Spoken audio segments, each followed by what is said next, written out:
2021 T20 ලෝක කුසලාන තරඟාවලියේ ශ්‍රී ලංකාව සහභාගී වූ පළමු තරඟය නැමීබියාවට එරෙහිව අබුඩාබිහි සෙයික් සයිඩ් ක්‍රීඩාංගණයේදී පැවැත්වුණා.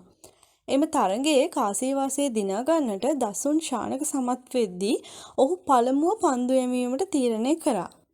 නැමීබියානු පිතිකරුවන් හිස එසවීමට ශ්‍රී ලංකා පන්දු යැවීමේ බලෑනිය ලබා දුන්නේ නැති අතර නැමීබියානු කණ්ඩායමට පන්දුවාර 19යි පන්දු 3ක් තුළ සියලු දෙනා දැවී ලබා ගැනීමට හැකි වූයේ ලකුණු 96ක් පමණි.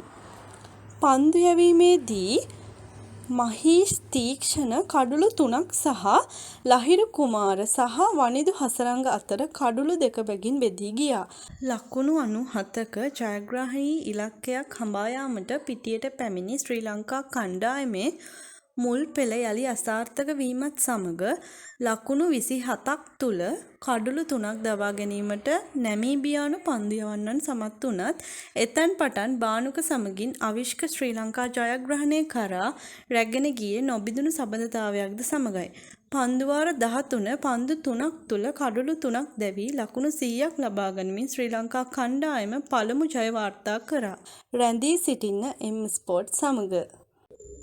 මෙවැනි ක්‍රීඩා තොරතුරු දැන ගැනීමට අපව සබ්ස්ක්‍රයිබ් කරන්න.